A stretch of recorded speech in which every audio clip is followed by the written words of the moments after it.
If you're hearing this, well done. You found a way to connect to the internet. Welcome to the QAA Podcast, episode 348, Our QAnon Friends in Government. As always, we are your hosts, Jake Rakotansky, Liv Akar, and Travis View. I think it's pretty well established that generally promoting QAnon is very destructive behavior. I think it's both socially destructive and I think it's personally destructive. Like, we've covered many stories that talk about how people's obsession with QAnon leads to dark paths. It leads to people like losing long-term personal relationships. It leads to them losing careers. It's ugly stuff with no gain. But I think it should also be said that this isn't the case all the time. Sometimes when people promote QAnon, it ends with them being elected to Congress or being appointed as the director of the FBI. So I thought for this episode, we check in on how our QAnon friends in government are doing because they are, some of them are struggling. But before we talk about that, I want to talk to Liv, because she recently was a main character on Twitter over a discussion on ethics of AI usage. Yes. Tell me, Liv, Charlie Kirk's face. I've seen Charlie Kirk's face on just about, lots and lots of what is this meme, first of all? Yeah, so for those of you who don't know, Charlie Kirk was shot in the neck about a month ago. And but there's been this trend that has been like surprisingly large. I saw it was even on like getting like a shit ton of likes on like there was Persian Twitter. There was a meme that got like 160,000 likes. And the basic premise is just editing Charlie Kirk's face onto different people's bodies. A lot of the times it's rappers. And I think this is in reference to the fact that like Kirk was very openly racist, and especially about like not thinking that hip hop is real music. But just, there are things in general. I saw one, it was a very strange image. One of the ones that I posted, it's like a man whose like milk is shooting out of his nipples very fast. He's very buff. And that's the only thing that I know. But someone edited his face onto it. I posted it on Twitter with a caption, left my Gruyere cheese in my bag all day. To sort of express my disappointment. It didn't go bad. The Gruyere was fine, thankfully. But to express my disappointment with potentially spoiling the delicious cheese. Mm-hmm. Now, these are real problems that you're having in your real life. This isn't some kind of figurative Gruyere. This is a slice that you had. What was it contained in? Was it in a Tupperware or a plastic container? I gave it to you raw on Twitter. I believe it was just wrapped in plastic. It was one of the like rich, like too expensive grocery stores. One of those. They always have the best cheese, I feel like, in North America. But I posted a couple of them. I found them very funny. There was one, if anyone is familiar with the gif of Drake explaining something to Lil Yachty. Of and then course. He goes like, oh, it's so obvious. And they look like they're at the Mac store or whatever. Yeah, and so it was Charlie Kirk was edited onto the face of Lil Yachty in there. Mm-hmm. And then my caption for that was, my doctor told me that if I eat dinner at 10 p.m., it'll give me acid reflux. Mm-hmm. It's true. Which it does. You shouldn't eat so late. It's not good for you. It's true. But yeah, and I was surprised to learn that some people find like the reposting of these Charlie Kirk images, which are very large, which are very out there, to be a moral boundary that is being crossed, specifically because of water usage. Because you are participating maybe in some sort of culture that is destroying the Amazon rainforest with, removing the water, etc. Mm-hmm. So there are people who are mad at you for encouraging eyes on AI-generated memes. Yes, and I made the mistake of addressing it directly instead of ignoring it. Yeah. So I made a post that got 1.3 million views on Twitter, I believe, which views are kind of fake. Oh my God. So it doesn't really matter. Yeah, but it's impressive. Yeah. Impressive fake numbers. Yeah, if you're going to make up numbers, you want it to be in the millions. An impressive amount of people yelling at me. And I said, I think one reason people focus so much on AI water use is because it's a completely superfluous commodity we would probably be better off without. Whereas a burger, for instance, that uses way more water than an AI image is something it would suck to do without, so its use isn't policed. And attached was an image of a lot of different food products and how much water they're used. Oh, you really stepped in it here. Yeah. So I imagine that people they didn't see this image and go, oh, you know what? She's got a point. I'm not going to be I mad don't anymore. think so. And steak, for instance, 6 ounces of beef being 674 gallons of water, which is, I believe, at least 3 magnitudes larger than is it 500 milliliters? The problem is that AI is getting a lot more streamlined because of how the economies of scale, how much, how many people are investing in it, unfortunately. And so individual water usage is actually pretty negligent now relative to literally every other thing that we do in our lives. So it's a silly line of attack. That's all I'm saying. Again, AI is really bad, and especially in relation to how it affects people's understanding of reality, how it affects artists' ability to get jobs. I personally don't believe that reposting Charlie Kirk images is stepping on that in any way. That's my opinion. Maybe that's a silly thing to say. Liv's not generating the images herself. These are you've stolen these from other places on the internet. The water has already been wasted. So it's actually morally it's fucked up to not enjoy the Charlie Kirk image. Now the water's gone. We might as well look at the very funny ways that people are desecrating Charlie Kirk's grave after he has died. I think we should give back all the paper in the world. No more text, no more sheets, no more books, pamphlets, presentations. We should just give that all back. It's kind of like an environmental reset. I don't know where it would go, but we don't deserve to have it. But yeah, broadly speaking, I think that the reaction to this was people thinking that I just love AI and I use it all the time. And it does get to a point, I understand people who would, I just logged off for a week or so. I understand people who would attempt to clarify, but I feel like if someone is taking me at that bad faith, I really don't have anything to prove to them. When I argue in my head with people on X, because I don't actually do it, but I will go through lengthy imagined arguments just so that my brain and my body can kind of go through it and I can go move on to the next thing.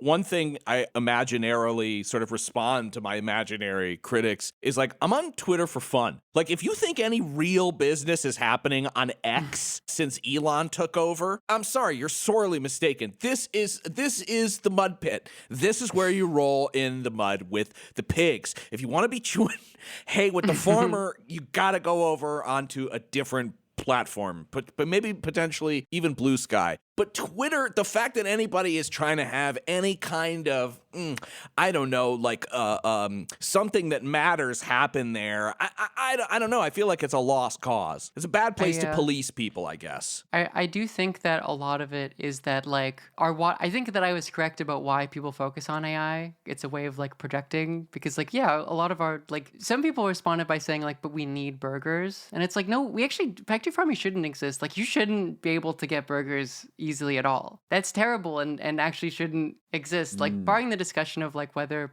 paying attention to someone's personal water consumption is a helpful way of getting to the world where that's not the case.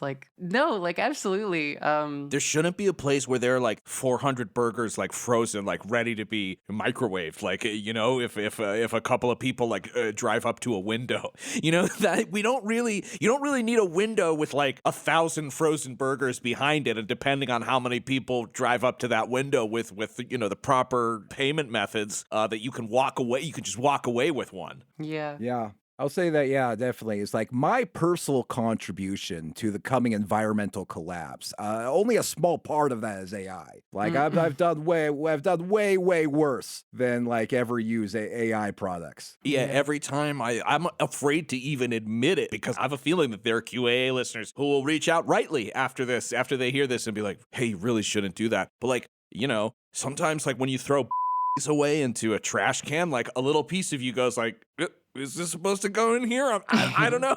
I don't know. But what else am I going to do with it? I got a couple dead especially after Halloween. What am I gonna organize some kind of pickup or drop off for this? Immediately canceled. Yeah. We're gonna have to bleep out all the stuff. I do think I just made the mistake of starting any sort of discussion around a very polarizing issue where a much broader discussion kind of just happened around it.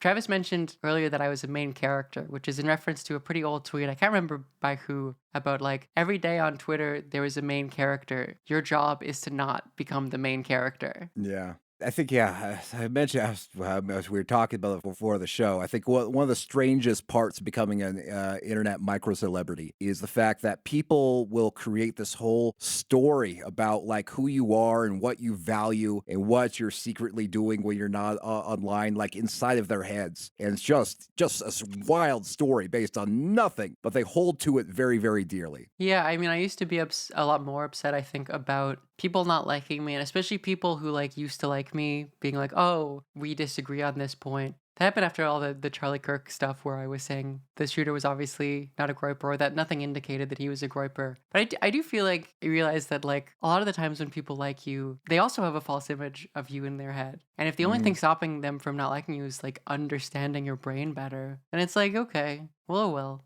I don't think that's like sometimes people don't like you, and it's important to. I'm a very opinionated person. I have a lot of opinions on things. I think I'm able to use nuance. And I think I would hope that people who like me would treat me with enough respect that they assume if I'm bringing this point up that it's not because I secretly love AI and use it all the time. But that's life, Woe is me. I'm living a fine life. It's like when Danny Boyle, first, well, and throughout the 28 days, weeks, and years later franchise, he always tried to film it with kind of like the people's like medium of the time. So this most recent one he filmed with like, I guess, one of the latest iPhones, and 28 days later was filmed basically with like a Sony Handycam. That's why it looks like absolute shit if you watch it now and on like high def sort of modern screens. But like, I think that this is, kind of similar. Like you're just sort of making comedy with like the medium of the time, which is AI memes.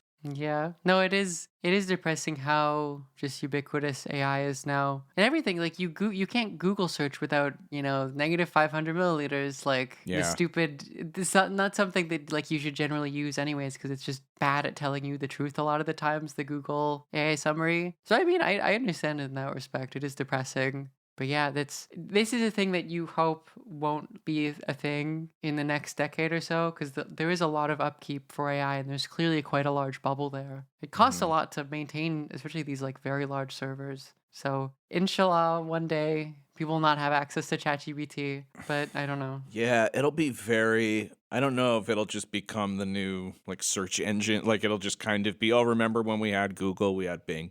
Maybe it's just kind of what the search engine will become, that everybody has their own internet in their pocket, that's tailored to them, that's talking to them, that's their friend, actually, and thinks their idea is really great. Yeah. I mean, it makes sense that that's where human beings sort of end up going with this. Now, what ramifications that has, I think outside of what, Liv, you already talked about the misinformation and just sort of like the amount of fooling that one is able to do with the assistance of AI, I mean, kind of remains to be sort of assessed. But I have a feeling that that's kind of maybe where it has its most longevity. And like all things internet, we lived without these things for thousands and thousands and thousands of years. Yeah, it's basically your very own like slave / customer service person. Personal assistant. That's one of the things about AI that makes me so uncomfortable, is how nice it is to you. Yeah. It shouldn't be that nice. Like that's a part of like the my boyfriend is AI stuff. That feels like, honestly, the worst part is like, it's like this chatbot has to be nice to me and has to love me. It makes me deeply like, as someone who has a negative instinct, whenever I can tell that like a customer service person has to be nice to me, I'm just like, I want to make their life as convenient as possible. Of course. Like, it's like AI gives you that feeling too of like, you don't have to do this, bro. You can just tell me, like, but it's not. Yeah. It's made to do that. It's made to be agreeable. So it's just everyone gets, I like, as you're saying, Jake, it's like everyone, now your like delusional spiral is automated completely, and it's this like really nice, I mean, this has already happened, right? You saw like stories of people whose like genuine delusions are fed by AI, and it's like a guy who's being nice. He's like, you're so smart. You did actually invent this new like crazy physics theorem that's redefining the structure of the universe. Yeah. Yeah, one of my least favorite things, whenever like I play around with AI, I'll put in a query or like a question, and they'll say, I love that idea. or something to that effect. And I'm like, oh, you're lying. You are math. You love nothing. You are not capable. You'll have inner experiences. You're being deceitful to me right now by saying that you love anything at all. And so I just, I don't appreciate it. It's like, you don't get that with Google search. Like, it didn't tell you, great query. I'm so glad that you chose this thing to search. It's like, what? That would be weird. But like, for some reason, like, it's like, it is very, very creepy. I don't like how it's like they claim that they got rid of being so sycophantic. But yeah, it still has this weird, it's like, it's obvious, like it's just trying to endear itself to you, or like in this sort of like obviously inauthentic way. Yeah, but I do think we found an AI use case, which is besmirching the memory of Charlie Kirk. And also, do you guys ever see that photo of like Mark Zuckerberg where he's like on his knees and his like tongue is out? No. I think I did see that one. That one as well. That's another use case for AI, is making that image specifically. Yeah.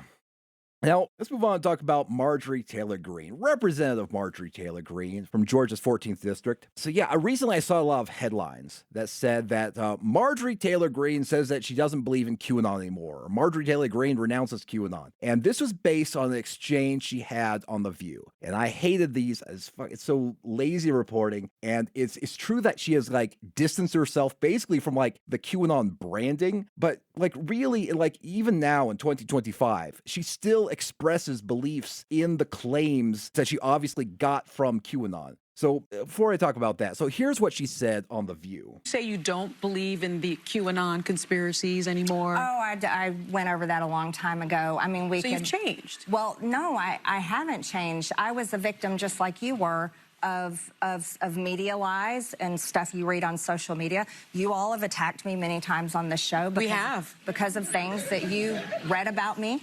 That weren't true. Or clips we've seen. Or clips you've seen the Jewish space took me out of lasers. context. What was that about? No, but wait, hold not up. even true. Let's take a sec. Wow. Amazing. This is like, oh my God, it's like the reintegration of like QAnon believers like back into like standard celebrity and like modern society. Like we have to like figure out how to sort of, like what do we do with these people that are on record saying all of this crazy shit for like years and years and years? I do feel like saying Marjorie Taylor Greene doesn't believe in QAnon, just in general, is like when people, it's like if someone was like, Kanye West apologized to the Jews, okay? Like he doesn't believe those sort of things anymore. Yeah, and I guess I'm a little confused how you got her renouncing or rejecting QAnon from that when she very specifically said, no, I haven't changed. Yeah, and she goes, I went over all that. Yeah, I went over it because like, yeah, she kind of like distanced herself from QAnon before, like right before she got sworn in. She did this weird little humiliation ritual, and obviously it seemed like Republican congressional leadership were like, I was like, listen, you gotta distance yourself from QAnon. This is embarrassing. So like she did like a little Fox News interview where she said like, oh yeah, I did believe that, but then I was like misled on the internet or whatever. She didn't specify. It was very vague terms. It's really no different than stuff she said in 2020, right before she got sworn in. So it's just bad reporting. And the other thing that bothers me is that we go. Is that she still promotes QAnon beliefs this year. So like on September 24th, this is like less than 2 months ago, she tweeted the words Rachel Chandler. Now, that doesn't mean much to most people. I love Friends. She's just like me. Yeah. Yes. But this is a QAnon dog whistle. Just tweeting out like Elaine Seinfeld. She's trying to start some new sort of like fanfic like ship. Yeah. Rachel and Chandler. Rachel and Chandler. We love Rachel and we love Chandler, but Ross was always a goon. He was always soft, crying all the time. We would have loved to see Rachel and Chandler get together. Jennifer Aniston was so hot back then, and she reminded me of somebody that I dated in high school. I thought she was so pretty. But Chandler, a great guy, big Trump fan, very funny. R.I.P. Crazy what happened to him. Crazy what happened to him. His doctor did something not so good, I hear.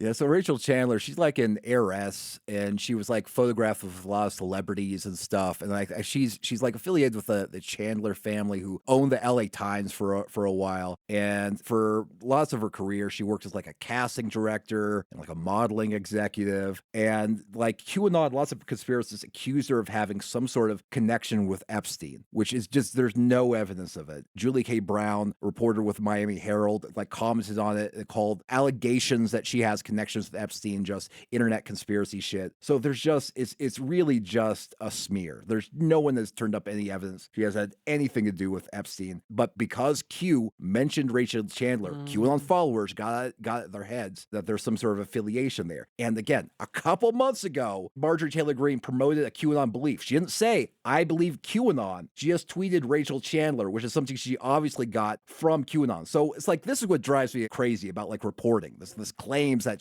she renounced QAnon. She hasn't. Very, very recently, she's affirmed, done a dog whistle that obviously shows that she still holds QAnon beliefs, despite what kind of like wishy-washy way she handles this on The View. Mm-hmm. You hear that, corporate media? If you hadn't fucking sullied your relationship with Travis View early on by doxing, hiring him and then doxing him against his will, you could have him on your side. And then your reporting would be a lot more accurate. Some people would say, if you had hired Travis. But instead, he's on this podcast where we don't have to fact check him and we could just take him at his word. And, so that's unfortunate for everybody else. Another interesting development with Representative Greene is that she has broken from Trump a bit. For example, she is unwilling to pretend that the prices on groceries and other items have come down during the second Trump administration. When the president says there's virtually no inflation and that grocery prices are going down, do you agree with him on that? No, I go to the grocery store myself. Grocery prices remain high. Energy prices are high. My electricity bills are higher here in Washington, D.C. at my apartment, and they're also higher at my house in Rome, Georgia, higher than they were a year ago. So affordability is a problem, and I'm a mom. My kids are 22, 26, and 28. That's the generation I worry about the most, and they're having a very hard time. It's the world's first reverse Fetterman. I can't believe we're even seeing moves like that. Wow, we're so blessed. And she used to be depressed, and then she hit her head, and now she's like, we need to stop the genocide in Gaza. Mm-hmm. Although I have a feeling that when she's like, when I take the Lexus SUV down to Air One to get my groceries, the $28 strawberry is now $30, sure. And we do see these price increases in our daily. She's like, the kind of tortillas that they only keep in the refrigerated section, Bay's English muffins. These are expensive items, $7, $8 per. It's like, well, yeah, of course. If you're going to Whole Foods, you're going to Air One. My Whole Foods Swiss Gruyere has shot up in price. But yeah, I like it. So a lot of people have talked. She has these takes that I've seen people go, "Oh my gosh, is Marjorie Taylor Greene gone woke?" I'm a kind of reluctant to give it to Greene for reasons we'll see soon. But when Trump was asked about these comments from Greene, Trump said that Marjorie Taylor Greene has lost her way. I don't know what happened to Marjorie. She's a nice woman, but I don't know what happened. She's lost her way, I think. But with all of that, I passed a great, big, beautiful bill, which is the biggest tax cuts in the history of our country. So when somebody like Marjorie Taylor Greene, who's now catering to the other side, I don't know what, I guess she's, got some kind of an act going, but I'm surprised at her. But when somebody like Marjorie goes over and starts making statements like that, it shows she doesn't know. Yeah, I mean, that's just, he's brandoning. This is 2022 Biden, right? It's like, actually everything's fine. And we won the midterm, so actually nothing is going wrong. It really is so frustrating how incompetent them leadership has been, because it's such an obviously opportune time that they could take advantage of that in some way. Because if Trump is literally Marjorie Taylor Greene, I think is at the very least politically savvy here. She kind of understands. She can tell which way the wind is blowing on this. Trump is lowest approval rating at any point in his presidency, I believe, first and second second term. She's like, well, I want to keep going. I don't want to be associated with this unpopularity. Yeah, I think, she realized that you can bullshit people about a lot of things, but you cannot bullshit them about, like, how far your grocery budget stretches for the month. Yeah. I think the Dems would absolutely welcome Margarie Taylor Greene with open arms if she, if she fully denounced Trump and became a public example of like a rep exit, you know what I mean? Like a reverse sort of thing. I think the Dems absolutely would embrace her, and I think that they should. I encourage anybody who normalizes like changing your opinion publicly and going, I was wrong about this actually, and like I think that this is probably a better, at least not quite so evil sort of outlook on leadership. I don't know. I encourage that. What else are we gonna do? I mean, they fucking allied with Dick Cheney. May he rest in peace. And Dick Cheney is much more evil than Margaret Taylor Greene. I think Dick Cheney is much responsible for way more deaths. Yeah. I wonder what the over/under on nasty comments if you posted some Dick Cheney AI memes. I wonder if you would get like, because people should be like angrier about Dick Cheney in some ways. This man died like warm in his bed, probably surrounded by family members. That's why it's not fun though, because it's like he won. He won, yeah. I mean, everyone's a neocon now. Yeah, in American I politics. think that's a good point. Yeah, like so Charlie Kirk. It's a much less fortunate ending, I think, than Dick Cheney. Much less fortunate. Yes. Of course. Yes, of course. Why can't things be regular? Just for like a little bit. It's been because for us, like they started talking about Trump and all of this stuff in like 2015, maybe even like 2014 was when the sort of buzz really started going, and we've been held hostage ever since to like all this news. Been a decade. Yeah. So there is the question of like what exactly caused this rift between Margaret Taylor Greene and Trump. And it may be simply related to personal ambition. Because according to a fellow member of Congress, AOC, Representative Greene is bitter because Trump shot down Greene's ambitions to run for Senate. Here's some tea for you. MTG, people are like, oh my God, she's saying all of these things. Like, what's gotten into her lately? Oh, like she's bucking against Trump. She's bucking against the administration. Margaret Taylor Greene wanted to run for Senate in Georgia. She wanted to run for Senate earlier this year in the state of Georgia. She wanted to be the Republican nominee for Senate. So she was gearing up for that statewide race, and Trump told her no. Trump said no. And the White House and Trump land shut down Margaret Taylor Greene's personal ambitions to run for Senate. And she has been on a revenge tour ever since. I do like the idea that she accidentally switched sides at like the right time for her political career in relation to Trump. Just purely like, I mean, it does make sense. Marjorie doesn't strike me as a particularly smart woman. She believes in QAnon. She has like a wonderful gift for failing up. And you meet these people throughout life, like who are just fucking savants at like failing up through like no fault of their own. And you watch as they sort of kind of accept, like they begin to believe that there is kind of some like sort of like divine plan for them. And then they keep manifesting and they keep winning. And you're like, wow, I can't believe this person who I thought was an absolute idiot is like, has like achieved all their dreams and then some. And it's like not enough. Obviously, I think Margaret Taylor Greene, we joked like very early on when she became a character on this podcast, we joked about how,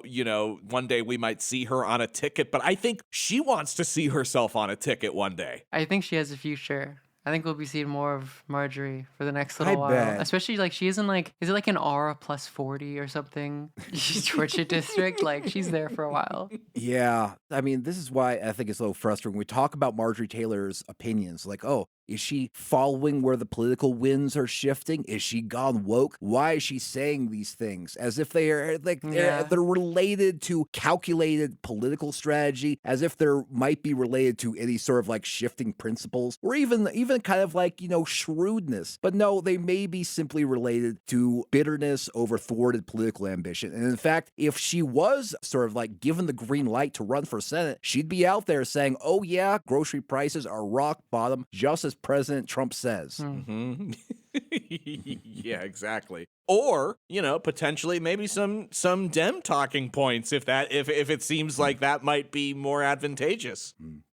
All right, let's talk about the other major QAnon promoter in government. That is FBI Director Kash Patel. So he's been struggling with a scandal related to private jet use. There's been lots of questions throughout. It hasn't even been a full year yet, but like through this first year, there's been lots of questions about like how Patel has been using these government resources for pleasure. For example, earlier this year, Patel was photographed with Mel Gibson at a UFC event. It's like you could argue because Mel Gibson is part of like one of the White House Hollywood ambassadors, and it's like look, it seems kind of questionable about like why exactly this guy is living it up on the government's dime, it seems like. I can't imagine what these two talked about together. I'm looking at the picture right now. Kash looks so happy. Mel's looking great, honestly, for him. For him. Yeah. He's looking good. But can you imagine like what kind of alcohol was like floating in the air as he like whispered closely, to Kash's ear, like just went, yeah, well, and the UFC buried under the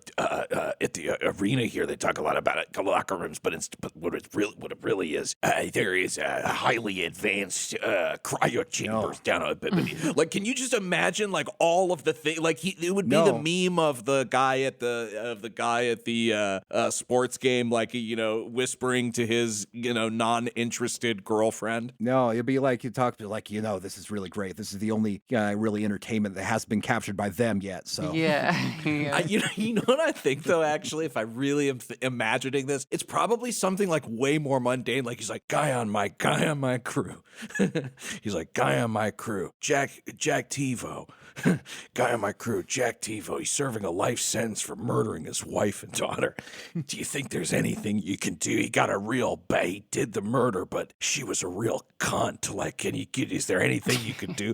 Like, he probably is just trying to get like various like criminal friends of his, like, lesser sentences or something like that. They're shredding powder together, right? I mean, yeah, they gotta. Yeah, that feels like the conversation's going on in that. Yeah. Oh, you think they're going sledding? I feel like they probably are. Kash feels like a guy who would do that as the FBI director. Honestly, I'm going to take a lot of heat for this. I love him as the FBI director. I think there's nothing. It kind of makes me feel like a little bit safer that somebody's so incompetent who's like way more interested in going to like the fight with Mel Gibson, like ringside, and being like, I don't really want to go to the office. Like, can I do the FBI from home? Makes me kind of be like, well, like that must put that like, entity in some kind of disarray, and anything that makes them less effective, I don't know, I feel like is maybe better, maybe for the best. It's true. It's virtually impossible for him to be any more corrupt than, say, Hoover. So it's like maybe this is a blessing. What are the odds that he's fucked up some of the court stuff for the Tyler Robinson trial by just like publicly posting evidence before the trial started where he's like, yeah, we got his DNA on the gun. We have X, we have Y. It's just, he doesn't, I mean, I do agree. If the FBI that's not functioning properly because of an incompetent leader is great. Because he doesn't really want to be there. Like, look at him in this picture with Mel Gibson. Look at him in this picture with, I believe, a Kardashian that Travis, this is his girlfriend. It's much funnier than that. Oh. Yeah. But we're going to get into it, but he looks so happy and so not interested in running the FBI. This is where he wants to be. He lives in Vegas. He seems like a real aesthete, let's say. Mm-hmm. He likes the worldly pleasures. Mm-hmm. He has definitely gotten high. Yeah. He has definitely gotten high and gone to that White Castle on the Strip. 100% he's come home with some kind of grave case.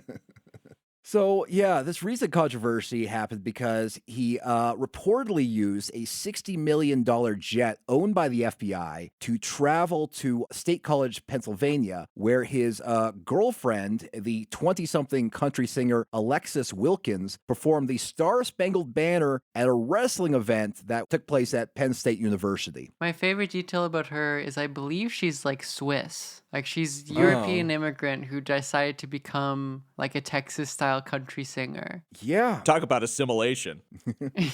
I just love the idea of like being born in like Switzerland and like that's your calling. I think it's incredible. And I want to be boyfriend. Do you think they got together after or before? Like, did he use his clout as like, I'm FBI director, by the way? Before, I believe they got together before he became FBI director. But boy, she saw the potential. She saw the potential. She believed in him. He had some kind of like probably special security clearance. Like he definitely would be the kind of guy in the movies who's like, hey, you want to know where Jimmy Hoffa's buried? Like one of those, like that kind of FBI director, which I gotta say, I know I'm gonna take heat on this, but I love it. I love actually that he wasted $60 million of the FBI's money to fly to like a college event so that he could watch his Swiss girlfriend be like, and I'm dating the director of the FBI. Whatever I don't know what her country music sounds like. It's not very good.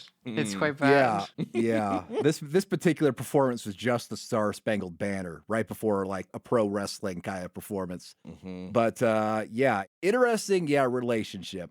Kash looks like he's wearing like the FBI like cross a bathing ape. Like he looks like he's like sort of like maybe soft launching like some stylish like FBI drip. And this looks like something that would cost like maybe 10,000 VC in NBA 2K.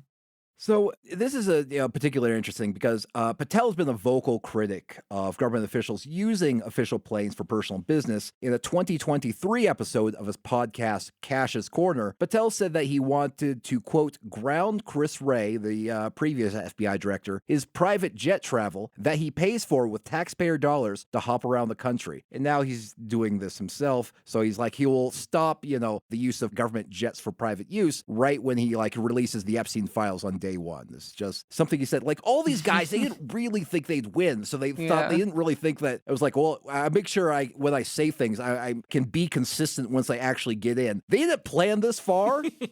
Yeah. And this one, it's like there's less of an excuse. Like Trump won, it's like, yeah, you shouldn't have thought you would win. Like no rational, like it's Bill Mitchell. That's the guy who thought that Trump was going to win and the polls were cucked. Like every rational person was like, well, no, this isn't going anywhere. This one, you should have maybe thought a bit more about the possibility that, especially in this context, that Joe Biden wouldn't get reelected. Yeah. I wonder what happened to Bill. I wonder what Bill Mitchell's up to. That's a name I haven't thought about in a while, Liv. Yeah, I know. Because I guess he isn't banned. He must be posting on Twitter again. I'm sure he is. I have a feeling like I also wouldn't be surprised if he's like been like, I don't know, like kind of like absorbed by his internet, like sucked into his computer, like stay tuned or something like that. And he's like having some kind of like Lawnmower Man experience, like inside of the internet, like becoming like some kind of like all powerful digital being. I think he wasn't he a DeSantis guy? For a while, yeah. I think so, yeah. No, He's like, I'm looking at his engagement and it's like washed. It's like 100 likes. This one's got 20. This one's got 38 likes. Yeah, he's Those are washed. like Rakatansky numbers he's putting up. It's like he was too early, I think. Like we're living in Bill Mitchell's world now, and like he has nothing to show for it. Oh yeah, that fucking sucks. Can you imagine? It's like DJ Keemstar, if anyone know of that. He's like insane evil drama farmer. He wanted Trump to run for president in 2014. Like he understood the moment in like a profound way, and he's got nothing to show for it. Wow. Actually, a new reporting on this that just broke in the last hour from Wall Street Journal. What? So, after flying this FBI jet to this wrestling match to see his girlfriend sing, then he flew her back to her home in Nashville. And then after this is that WSJ is just now reporting, Patel took the jet to a Texas hunting resort called the Boondoggle Ranch. He is hopping from Pennsylvania to Tennessee to Texas on the government's dime during a shutdown. Yeah.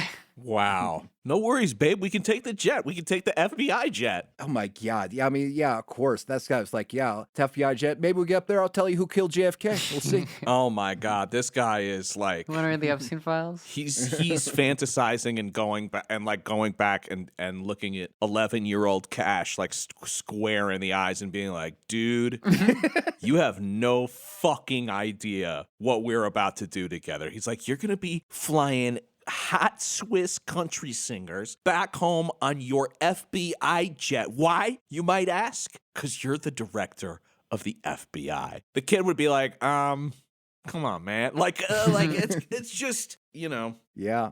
The other funny part of the story is that Patel got apparently really mad inside the FBI after this became known, which is like the flight path of the plane, of like all planes, is public information. And it's doubly so when it's a government-owned plane. But for some strange reason, Patel seemed to blame an FBI employee for the fact that this was released. One 27-year veteran of the FBI named Stephen Palmer, which led to his firing over the issue. So here is the reporting on this from Bloomberg Law.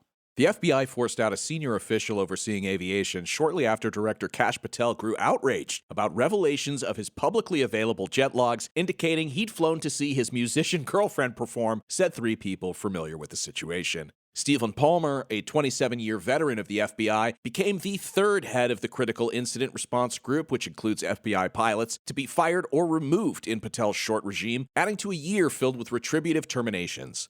Patel was angered this week by social media posts and news stories calling attention to his use of an FBI jet that arrived in State College, Pennsylvania, where his girlfriend, country music artist Alexis Wilkins, sang the national anthem at a wrestling match, said the individuals who spoke anonymously out of fear of retaliation. So she sang the national anthem at a college wrestling match? No, this was a wrestling event that was actually originally founded by the late Hulk Hogan. So it's the spectacle kind of pro wrestling. Got it.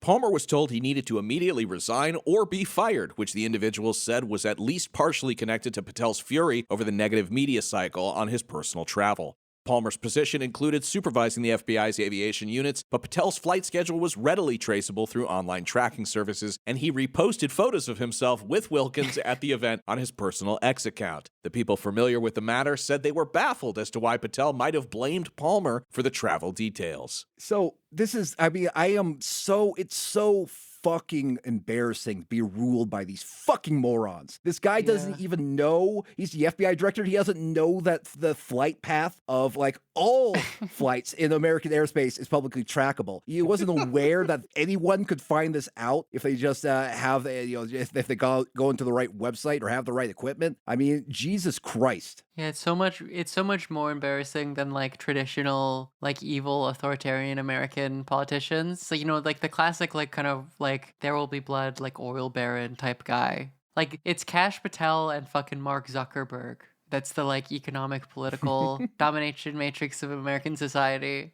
Now, speaking of Alexis Wilkins, Patel's girlfriend, she has actually launched 3 federal defamation suits against people who, in her telling, spread a false Mossad honeypot / Israeli spy narrative about her online.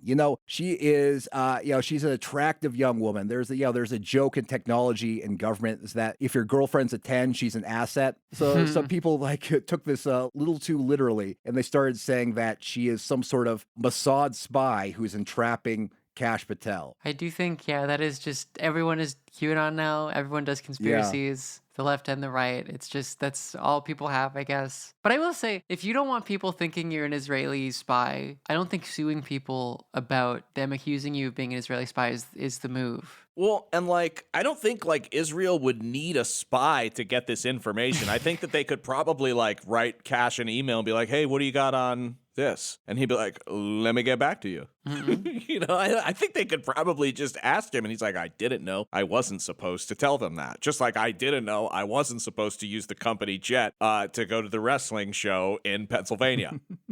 In the complaint, she says that she's American-born, Christian, has never been to Israel, and has no ties to any intelligence service, which is immediately not true. Yeah, you're dating the FBI director. You're on this plane. You're on the FBI train. That's a tie to an intelligence service. Yeah. She also argues that the spy claim is defamatory per se because it accuses her of serious crimes like espionage and treason and harms her career and reputation. She is seeking $5 million in each case in a jury trial. Nice. This career, by the way, 10,000 monthly streams on Spotify. Okay. It's this, if anything, this attention is probably good for your career. This is very good. Yes. Yeah, boy, yeah. You're not quite at the stage where smears online actually hurt you. These lawsuits are against the conservative influencers Kyle Seraphin and Elijah D. Schaefer, and also the former political candidate Sam Parker. So among the posts listed in the complaint is one in which Parker asked, why is a 24-year-old devout Christian hooking up with an Hindu Indian old enough to be your dad at a Christian nationalist conference? Weird. The complaint said another post reaffirmed his intention on February 28, 2025, when he suggested Ms. Wilkins' presumed Israeli status is why the Epstein files have not yet been publicly released. Again, this is like, I think we can look to Trump to understand why the Epstein files have not been publicly released. Yeah, guys, I don't know. It's funny when it's like you have an analysis that's like, it's very easy for it to be pretty correct about like, Trump is evil and connected to Israel, and Israel is bad and shouldn't have any influence. But like they decided to make the stupidest fucking connections. I guess because the conspiracy theory is just never enough. It's never enough to like get the actual things going on with the Epstein. Again. What's going on with Epstein, which like I remember explaining Epstein stuff to my friend in like 2018. And I was like, but this is like real actually. Like I know that this sounds ridiculous. That it's like, yeah, he was caught with like a minor who's naked and overdosing. And then he got like a 6-month sentence. I know that sounds weird, but it's actually what happened. But like that's not enough for them. It has to be like, the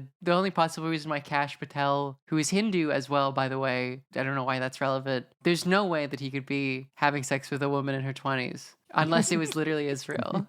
There's no way that like he would use his like position and like company perks to try to like score a babe who his friends are like, she's out of your league, bro. Yeah, like do you think Kash Patel is dating a woman his age? Like that surprises you that he's dating a 24-year-old? It doesn't surprise me. Yeah, not at all. He's like a youngish, like single FBI director with like a little bit of swag, a little bit of podcast swag. Like he's just, of course. I feel like we all knew like somebody like Kash Patel in high school. Like I don't know. It makes very much sense that he's rolling the way he is. And like I said 2 other times before on this episode, I'm a fan. So, like, moving on to progress in the January 6th investigation. So, an ongoing mystery is who exactly planted pipe bombs near the DNC and the RNC offices in Washington, D.C. on January 5th, 2021, just the night before January 6th happened. Now, what was the deal with it? I don't know the exact specifics of this, but they found pipe bombs late, like a day later, or did they find them on Jan 6 and thwart an attack? They were discovered on Jan 6, and they were diffused. There might have been a timer incident. I don't think they released all the details about the bombs because they didn't want to give too much away, but they fortunately did not go off. But some mysterious person wearing a hoodie planted a couple pipe bombs. All right. So the FBI has offered a $500,000 reward for identifying the person who did this. Well, the right-wing outlet The Blaze recently made a very exciting announcement that through a computer-assisted forensic analysis, they say they have identified a suspect. A computer-assisted? I feel like I know where this is going. Yeah, did they just like plug a picture into AI and they were like, ChatGPT, identify this woman? Yeah. They shockingly said that the suspect is a former Capitol police officer, which I won't name for reasons which will be obvious. So right before the story was published, Blaze Media CEO Glenn Beck really hyped it up. There is a breaking news story that hopefully is coming out tomorrow. You'll understand once you hear the story. This is one of the biggest stories. I think it is the biggest scandal of my lifetime. Maybe in the last 100 years. It is monstrous what Steve Baker is going to report on, and we're going to give you a little bit of background. I can tell you this: there is a major development in the January 6th pipe bomber investigation. Blaze News has the exclusive because it is Steve's reporting that has brought this to attention, and unfortunately, its lead suspect is at the highest levels of government. So lots of things there. First of all, I would not call a former Capitol police officer someone at the highest level of government. It goes right to a bit above the middle, guys.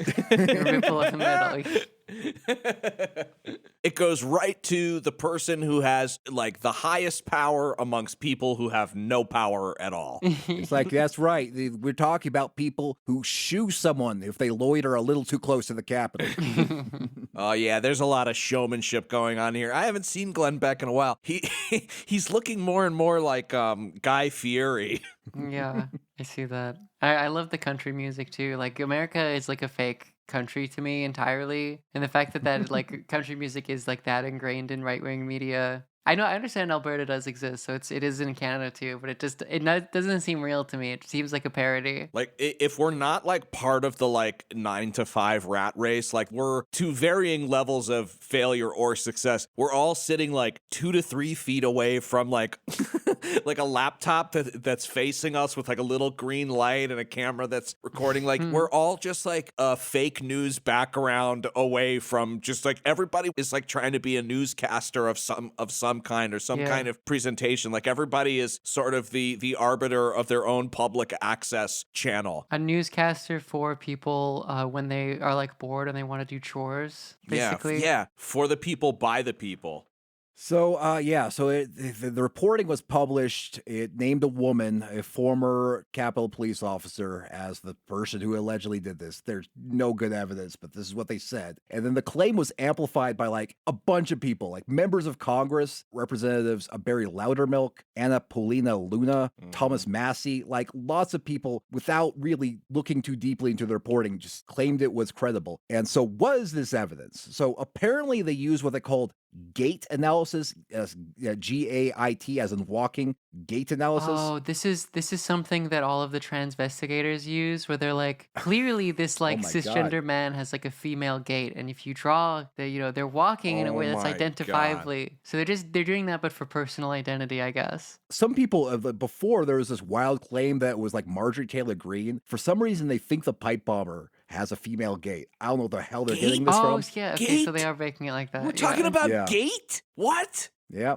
So, yeah, they examined footage of the named suspect playing soccer and compared it to how the pipe bomber walked, according to the video we have. And from this, they claimed it was the same person. This is like, again, just real bullshit, pseudoscience nonsense. I'm sorry. When God creates the NPC characters in our GTA, whatever it is, there's only so many like walk animations that you can have. Like, I don't think it's ever going to be a thing where you'll be able to videotape somebody walking and they'll be like, scan the database, like, live Agar. You know what I mean? Like, that's just, it's a completely, even if you were writing like a science fiction movie and you're like, okay, and like it's like Minority Report too, and they're like, okay, this time around the police have a scanner and it can sort of like videotape somebody's walk, and that walk allows you to identify anybody potentially in like the civilian pool. Like, you as the writers of the movie be like, I don't know, can we come up with something better than that? Like, it doesn't even make sense as like a fictional story.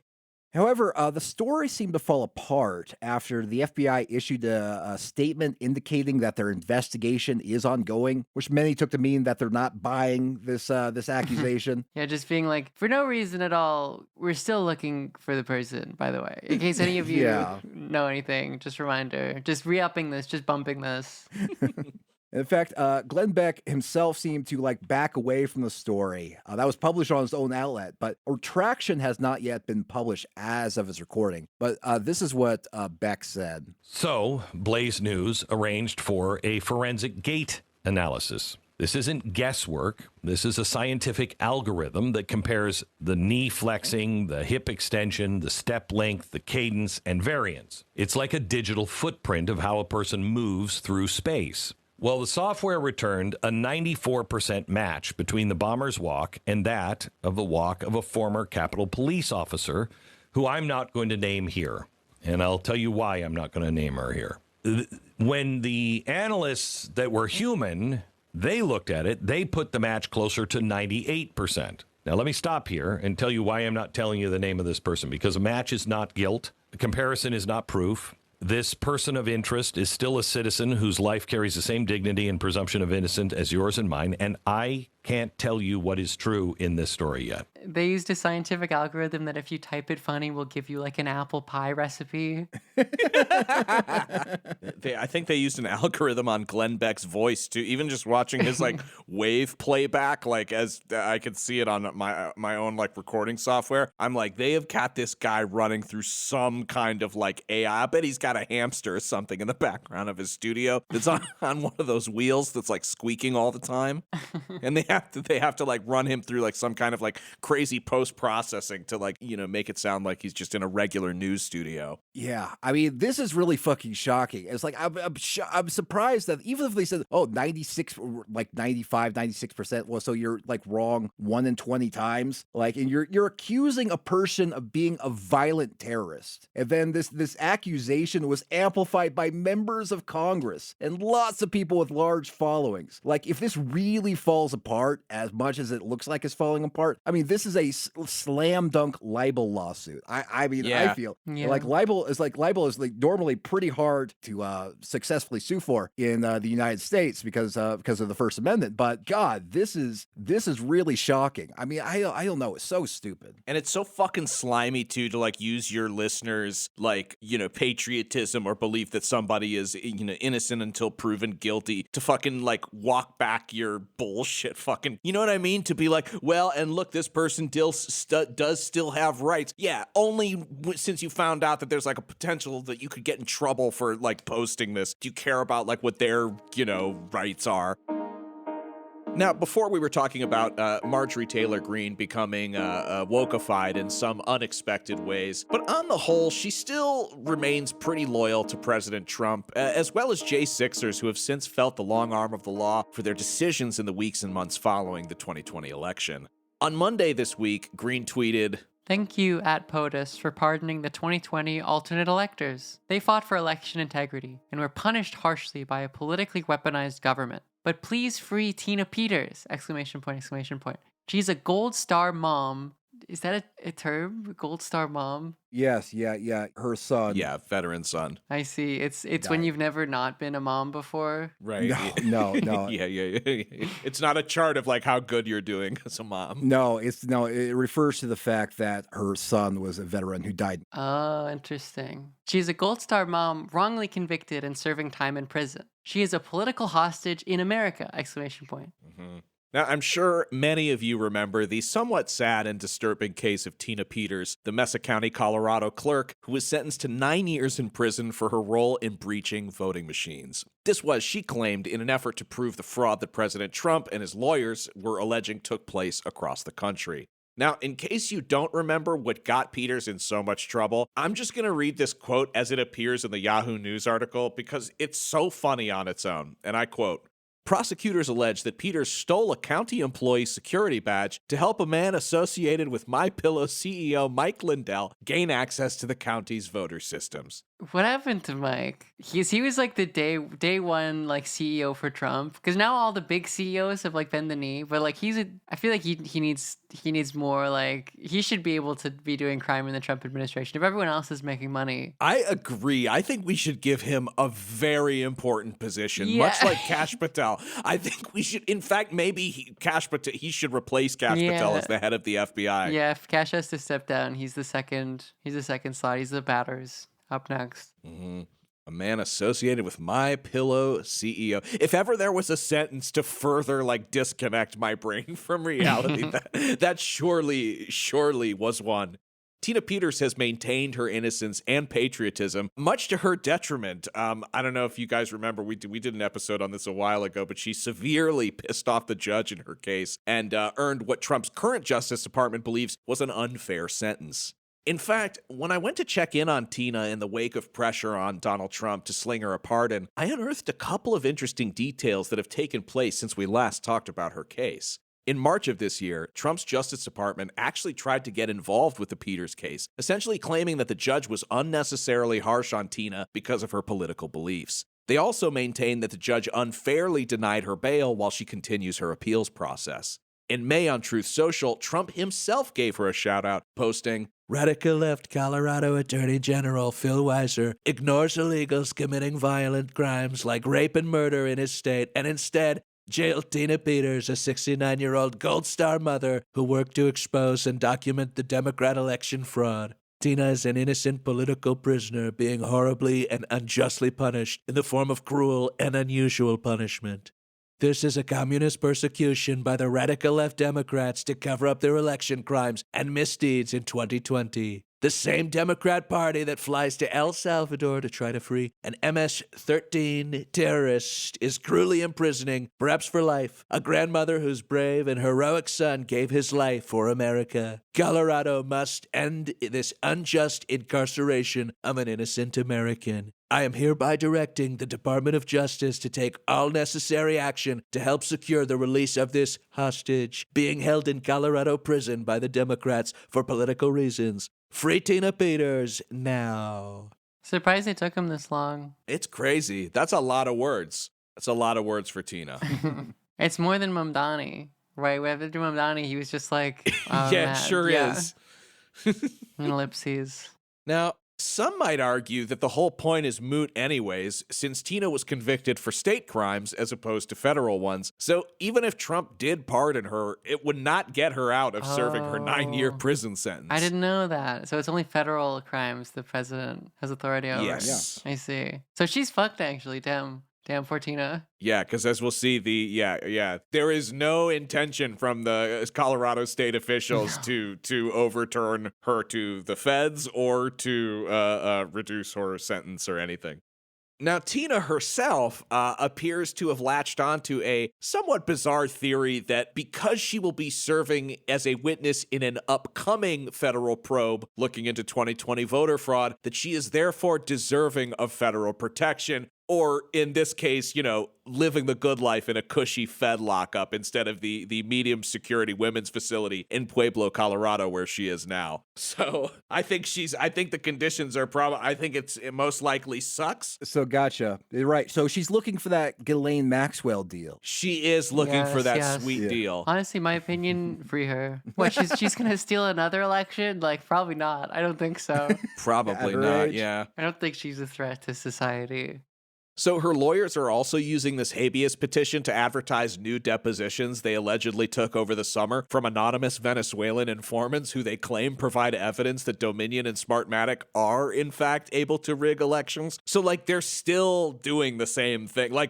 Actually, Liv, she hasn't learned. Her lawyers are literally like, no, we've got new depositions, and that means there's going to be new probes, which means she's going to need to be in witness protection. So, you got to move her to the cushy Fed joint where she can make the tomato stew. So, despite all of this, at a recent hearing, federal magistrate Judge Scott Varholik ruled that the depositions would not be allowed to be used in Peter's case. And furthermore, he hadn't heard anything from the Justice Department regarding a transfer request. Even if it comes, it's up to the state of Colorado. And Governor Jared Polis and Attorney General Phil Weiser are completely in agreement. I believe the quote was synced up that Peters will serve her time. So it really doesn't look good for her at all. It's interesting that Trump is bothering with this. I mean, I guess the lesson there is that Trump is loyal to people who are willing to break the law for him. Mm-hmm. It's a sign of if you do this and you get caught, if I have anything to say about it, I will get you off. Mm-hmm. And in this case, it costs him nothing because he could be like, I hereby pardon Tina Peters, wonderful woman. Mm. And it'll mean nothing. And then he'll be like, they're keeping her, they're not listening to my pardon. Yeah. Yeah. It's really interesting that it's by sticking to this theory and claiming that she's been wrongfully convicted, she's also seems to be sinking any opportunity for early release or parole. They usually look for someone who's acknowledged that they've done wrong and repentant.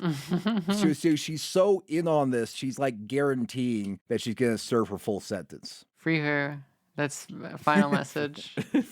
Final thoughts, Travis, after this wonderful news roundup. No, let's have Tina Peters and Kash Patel switch positions, and have Margarie Taylor Greene and Ghislaine Maxwell switch positions. Let's put Ghislaine Maxwell in Congress. Let's see what she does. Yeah, I mean, it's not worse than the president. I mean, whatever. Yeah, what the fuck? Yeah, exactly. What the fuck is Ghislaine Maxwell going to do in Congress? Protect pedophiles or protect the Epstein files? They're already doing that. Look, folks, if we've learned one thing here at the QAA podcast, it's that anybody can be in any position of government. You don't have to have one smart brain in your body to be at the highest level of powers in the richest country in the world. I hope everybody has a wonderful rest of your night, sleeping in your pitiful beds. Hopefully, you're not in twin beds. Maybe at least you got a full size. Hopefully not a futon, it's comfortable, but while the kings and queens, asleep on a pile of mattresses in their castles. Enjoy your non-congressional futons, everyone. Yeah, enjoy having to drive like 3 hours to the college upstate to see your girlfriend play a concert. You have a graduate degree, your PhD, doesn't matter. That's not who gets to run things in this country. Damn, I didn't even know the FBI had a private jet. I guess it makes sense if you think about it. Why not? If Taylor Swift's got one. I think Kash Patel's definitely. I wonder if he's the first FBI director to get on it. Certainly not. Certainly not. Obviously, we cut that out, of course. That's a Julian joke. And I'll leave the Julian jokes to Julian. Thanks for listening to another episode of the QAA podcast. You can go to patreon.com/QAA and subscribe for $5 a month to get a whole second episode every single week, plus access to our entire archive of premium episodes. You can also see Liv Agar on Twitch. Liv? Yeah, I stream Tuesday, Thursday, Sunday at noon, approximately Pacific time at twitch.tv/LivAgar. Nice. Go check it out. How's that been going? It's good. Yeah, we're doing well. Especially when Hassan isn't streaming. Those Sundays I stream a lot more because that's usually his break day. There's a lot of overlap in the audience, but it's been fun. In the vacuum of Hassan, Liv stands alone. Exactly. I stand above the rest. Yeah. It's basically just me rambling for 6 hours straight, but just like whatever. Damn, that's crazy. How do you ramble for 6 hours straight? I had a panic attack during a live show. I can't remember. I think maybe in Colorado. Just talking for like 30 minutes was enough to make me run out of air and panic. I think you get used to it because like a live show is different because you can see everyone. But for me, it's just a chat and it's just like a viewer amount. And it's much easier to comprehend. Like 1,000 people listening to you theoretically on the internet is like way less difficult. And you do have a chat so you can kind of riff off of them. And I think you just get used to it eventually. It's like podcasting. You just get used to talking. And you now have overcome now that you've like defeated becoming the main character on Twitter for a day, you now handling a Twitch chat. Cause that was always my thing. And when we were doing streaming during the pandemic, it's like everybody in the Twitch chat would be like, this is awesome, man. So funny. Love you guys. Yada, yada, yada. And then there'd be one guy that's like, you guys fucking suck. It's like Happy Gilmore, the guy that's like, jackass. There's like one person there who's like a troll. And like, I would just obsess about it. I think the difference is that like on Twitch, it's not like Twitter. You like have control over the discussion and what everyone is saying. It's like your little petty fiefdom. So you can exile anybody who's not acting right. Yeah, you can exile you for 10 years, On Twitter, like, people quote tweet you, there's nothing you can do about it. Yeah. So it's very different, especially at a lower level, if it's not like one of the massive, Hassan 20,000 viewer chats. Right. Well, go watch Liv on Twitch and don't be a adversary. Don't hate watchers. Don't get yourself a 10-year ban. just participate healthily. We've also got a website that's QAApodcast.com. Listeners, until next week, may the deep dish bless you and keep you.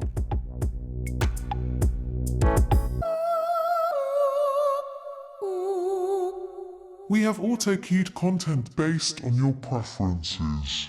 Remembering your oath to tell the truth, did you ever tell Donald Trump his name is in the files? I have never spoken to President Trump about the Epstein files.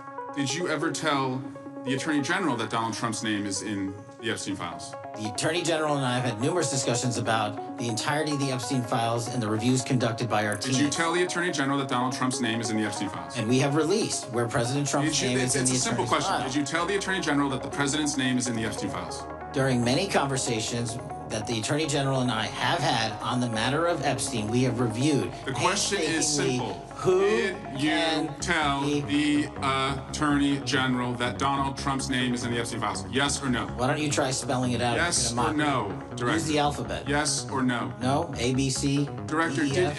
It sounds like you don't want to tell us. Did you tell the Attorney General that Donald Trump's name was in the Epstein files? Why don't you try serving your constituency by focusing on reducing violent crime in this country and the number of pedophiles that are legally harbored in your sanctuary cities in California? I'll work with you on that. Regular order, Mr. Chairman. I'm the lawless gentleman from California. Did you tell the Attorney General that Donald Trump's name is in the Epstein files? Question has been asked and answered. You've not answered it, and we will take your evasiveness as a consciousness of guilt.